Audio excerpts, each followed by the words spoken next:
अस्सलाम वालेकुम, welcome to another vlog. ये व्लॉग मैं आज अपलोड करने जा रही हूँ और ये व्लॉग मैंने रिकॉर्ड किया था संडे को मेरी फ्रेंड का मेरी तरफ लास्ट डे था, तो हमने सोचा बच्चों को बलोरिक लेके जाते हैं। पहले दिन हम एमसल पार्क गए थे, सेकंड डे हम जू गए थे और थर्ड डे हम बलोरिक गए। तो बच्चे बहुत ज़्यादा अच्छे मूड में और जैसे कि नज़र आ रहा है वीडियो में फुल चिल माहौल, मिठे चौल वाला हिसाब किताब है बच्चों का। और ये है अरूश, मेरी फ्रेंड की बेटी, ट्विंस बच्चे हैं इसके दो, माशाल्लाह बहुत प्यारे बच्चे हैं। तो वो छोटे अज़लान के साथ बहुत ज़्यादा करते हैं बच्चे, क्योंकि वो बच्चे बड़े अज़लान सबसे छोटे Azlan is getting extra love from everybody. तो वो उस चीज़ को मिसयूज़ भी करता है, वो कभी कभी बड़े टेंट्रम भी दिखाता है। देखें अरूश आयत की शूज़ उतारने में हेल्प कर रही है, तो ये दोनों बेस्ट फ्रेंड्स बन गई हैं। अब जी यहाँ पे शुरू होता है इनका बलोरिक के सफ़र का आगाज़। हम अर्ली आवर्स में आए थे, अर्ली आवर्स में इतना बिजी नहीं होता, वैसे भी वेकेशन टाइम है और वेदर बाहर बहुत अच्छा था, तो मुझे लगता है ज़्यादातर लोगों ने प्रेफर किया बीच वगैरह पर जाने का। ऑलरेडी हम इतना थक चुके थे, तो हम चाहे थे कुछ ऐसा इंडोर प्ले एरिया हो जहाँ पे बच्चे आराम से बैठ के खेलें और हम लोग मज़े से उनको देखें। तो अज़ान जो है, अज़ान को तो राइड्स के बगैर मज़ा नहीं आता, तो जी ये उसने ले लिया है राइड और हमने कहा चलो जी तुम्हारी मर्ज़ी बच्चे, ले लो राइड। तो ये बस तुम्हारी पहली और आखिरी राइड होने वाली है। तो जी यहाँ पे ये देखें बच्चे आ गए, स्लाइड्स पे बड़े प्यारे रोलर लगाए हुए, तो ये रोलर स्लाइड्स हैं बच्चों के लिए। और यहाँ पे आ गए हैं अयान साहब, अयान तंग करता है लड़कियों को दोनों को ना, तो फिर दोनों टीम बना लेती हैं, एक तो अयान उनके अभी परेशान करने के लिए आ रहा है सामने से। अजान सामने पिन नेस्ट में खेल रहा है बॉल्स के साथ, बॉल्स फाइट कर रहा है और मैं वीडियो बना रही हूँ और मेरी फ्रेंड पता नहीं किधर है, और पता नहीं वो किधर है ना, वो आ गया। तो बस ये होता है कि जब आप वीडियो रिकॉर्ड करो ना, तो जब उसमें वॉइस ओवर करते हैं तो वॉइस ओवर करने में पता नहीं चलता कि हाँ उस वक्त क्या होता है, क्योंकि सबने बच्चे छोटे हैं तो इतने मज़े का कुछ हो रहा होता है कि मैं चाहती हूँ उस मोमेंट को मैं एक्सप्लेन करूँ, लेकिन मेरी याददाश्त इतनी गंदी है और बच्चे इतना शोर शराबा करते हैं, हम उस वक्त बच्चों के साथ इस तरह चीखने चिल्ला रहे होते हैं। तो इसलिए मैं कहती हूँ कि ना कोई पता नहीं क्या कुछ रिकॉर्ड हो, तो इसलिए मैं प्रेफर करती हूँ कि मैं वॉइस ओवर बनाऊँ। अच्छा जी, तो ये देखिए अज़लान आ गया पीछे और ये है अरूश ज़ैनब उसका पूरा नाम है, और आयत और अरूश ज़ैनब दोनों के दोनों स्पीड में आ रही हैं, पीछे पीछे अज़लान साहब आएंगे। अब ये लोग यहाँ पे आ गए, ये इनके बाबा भी साथ साथ हैं, बच्चे इधर बच्चे यहाँ पे इन्होंने it's a kind of jumping castle है, लेकिन बड़े अच्छे मशरूम्स बने हुए और बड़ा अच्छा कुशन्स उन्होंने लगाए हुए बॉक्सिंग करने के लिए। ये आ गया जी हमारा फेवरेट पार्ट, ये बच्चों का तो क्या बच्चों के अब्बा का भी सबसे फेवरेट पार्ट है। तो ये ट्रम्पोलिन, तो यहाँ पे बड़ी ज़बरदस्त किस्म की जंपिंग होती है बच्चों की और बच्चों के अब्बा की। तो जी अब ये देखिए लान साहब आ गए last but not the least, डर भी रहा है, जंपिंग भी करना चाह रहा है और मेरा गला किस तरह बैठा हुआ है। मैं जब ज़्यादा थक जाती हूँ तो मेरा गला बिल्कुल ऐसे बिल्कुल पंचर हो जाता है। दो बच्चों को सुला के आई हूँ तो बिल्कुल सब मैं बिल्कुल ड्रेन हो गई, I am just out of energy. तो ये अयान साहब मुझे दिखा रहे हैं अपने ट्रिक्स के दिए, देखिए मैं ऊपर जाता हूँ, ऊपर से जाके नीचे स्लाइड करके आता हूँ। हम सोच रहे हैं शुरू के मैं तो आधे घंटे में I was like I am done, तो लेकिन बच्चों को इतना मज़ा आ रहा था, बच्चों को देख के इतने खुश, और लकीली आज बिज़ी नहीं था, पर नॉर्मली इतना बिज़ी होता है बच्चों को इतना ज़्यादा रश हो जाता है तो बच्चे सही से एंजॉय नहीं कर पाते। तो बड़ा अच्छा था, खुला रश कम था, इतना क्राउडी नहीं था। तो अजान साहब ये देखिए अंदर नज़र आ रहा है, अजान ने देखा मैं मम्मा वीडियो बना रही है, तो ये यहाँ पर उन्होंने बड़ा प्यारा कुछ लगाया है वैक्यूम आई थिंक इसमें, तो उसमें बॉल्स को इसमें डालो तो वो एक आगे उन्होंने लगाया हुआ मैप, तो आपने उसको निशानाबाजी करनी है, शूटिंग है बेसिकली। आई थिंक ये बॉल शूटिंग कुछ इस तरह से है, मुझे नहीं पता था क्या नाम है, खैर जो भी, you can see and enjoy only. तो ये है इनका बच्चों की कार्स, वो छोटे बच्चों का टॉडलर्स का छोटा सा उन्होंने एरिया बनाया है। हमारा जो टॉडलर है वो तो हम सबका अब्बा है, तो वो कहाँ टॉडलर जोन में जाएगा, गया भी था लेकिन ज़्यादा उसको अच्छा लग रहा था कि मैं यहाँ पर इंजॉय करूँ। तो जी यहाँ पे आयत बहुत डर रही थी आने से, पाँव ट्विस्ट हो गया था, तो आयत सब चीखें मार रही थी, तो अभी पीछे से आ रही है ज़ैनब। अच्छा मैंने वीडियो में देखा, मुझे लगा शायद ज़ैनब बीच में से आ रही है, लेकिन नहीं, अच्छी बच्ची है। तो अब ये जाने लगे हैं ऊपर ऊपर जाने लगे हैं। ऊपर बड़ा अच्छा इनका है, काफ़ी मतलब बच्चों की अच्छी है। मुझे लगता है जैसा कुछ उन्होंने हाइकिंग टाइप कुछ बनाया हुआ है कि जैसे बच्चे हाइकिंग करें, इस तरह कुछ है, तो बड़ा इंटरेस्टिंग है बच्चों के लिए। और ये पूरे हॉलैंड में जगह जगह पे ये बलोरिक इसी तरह मंकी टाइप रेस्टोरेंट बहुत ज़्यादा है, बहुत ज़्यादा डिफरेंट डिफरेंट है। इंडोर प्ले एरिया ये हमारे घर के करीब तरीन था, तो इसलिए हम यहाँ पे गए हैं, और इसके अलावा और तो कोई और बात नहीं है।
वीडियो की इस क्लिप में आ गए थे हम घर और जल्दी से मैंने बनाया खाना अपनी फ्रेंड के लिए। मैंने कहा चलो आज मंचूरियन चाइनीज़ राइस बनाते हैं।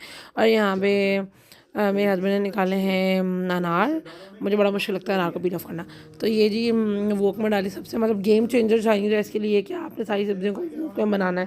बिकॉज अगर आप छोटी पतीली में बनाते हो तो वो बड़ी मॉइस्चर उसमें आ जाता है तो वो अच्छा नहीं लगता। तो जी ये देखिए हमारे मज़ेदार चाइनीज़ राइस और मंचूरियन। अच्छा अब ये यहाँ पे टाइम हुआ था मेरी फ्रेंड के जाने का। बहुत ज़बरदस्त अमेजिंग दिन रहा और इतनी धुआंधार तूफ़ानी बारिश हो रही है क्योंकि इतनी तूफ़ानी बारिश बहुत ज़्यादा नहीं होती। नॉर्मली बारिश हर वक्त होती रहती है बट इतनी इतनी ज़्यादा तूफ़ानी बारिश हर वक्त नहीं होती। तो फिर नहीं गए थे उसको ड्रॉप करने के लिए। तो यहाँ पे मेरे व्लॉग को देखिए, एंजॉय करें, शेयर लाइक सब्सक्राइब कमेंट ज़रूर करें, अपना प्यार शो करें ताकि मैं और मोटिवेट और व्लॉग्स बनाने के लिए। अपना बहुत सारा ख्याल रखिएगा। अल्लाह हाफ़िज़।